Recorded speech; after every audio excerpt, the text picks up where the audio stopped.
Hi అండి, welcome to my channel. ఈరోజైతే మన కిచెన్లోని పచ్చి బఠానీలు ఇప్పుడు ఎక్కువగా వస్తున్నాయి కదండి.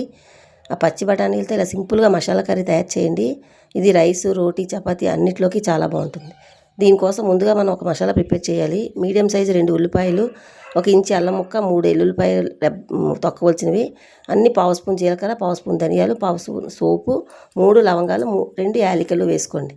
అలాగే 2 మీడియం సైజ్ టమాటాలు కూడా కట్ చేసి అవి ఇవి కూడా ప్యూరీ చేసుకోవాలండి. మసాలా ముందు రుబ్బేసుకోవాలి.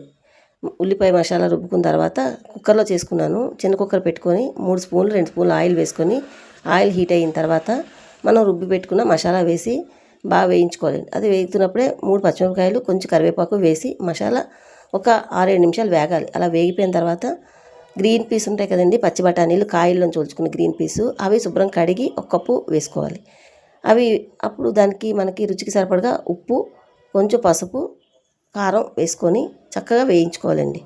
బాగా వేగుతుంది, ఇంకో 5-6 నిమిషాలు వేగుద్ది అన్నమాట. అలా వేగిన తర్వాత మీడియం సైజ్ టమాటాలు ప్యూరీ చేసుకున్నాం కదండి, ఆ ప్యూరీ కూడా వేసి ఇదంతా కూడా టమాటాలో ఉండే పచ్చిదనం పోయిందాకా నూనె పక్కకి సైడ్లో వదిలేస్తాయి అంతవరకు వేయించుకోవాలి. అలాగ వేగిన తర్వాత కొంచెం నీళ్ళు పోసుకోవాలి. చిన్న గ్లాసులతో కొంచెం నీళ్ళు పోసుకొని చక్కగా కలిపేసి రుచి కావాలంటే అడ్జస్ట్ చేసుకోండి, చూసుకోండి. ఏమైనా సరిపోతే అడ్జస్ట్ చేసుకొని మూత పెట్టేయండి. మూత పెట్టేసి మీడియం మంట మీద 2 విజిల్స్ వస్తే సరిపోద్దండి. ఆవిరి పోయిన తర్వాత తీసి చూస్తే చక్కగా ఇలాగా కూర రెడీ అయిపోద్ది. ఇది రైసు, రోటీ, చపాతీ అన్నిట్లోకి చాలా బాగుంటుందండి. చాలా హెల్దీ అండ్ టేస్టీ కర్రీ కూడా. మీరు ఎప్పుడు ఇలా ట్రై చేయకపోతే ఒకసారి ట్రై చేసి చూడండి. మీకు ఎలా అనిపించిందండి నా వీడియో? నచ్చిందా? నచ్చితే ఒక్క లైక్ చేయండి. మీరు ఇచ్చే లైక్ నాకు ఎంతో సపోర్ట్ చేస్తుంది.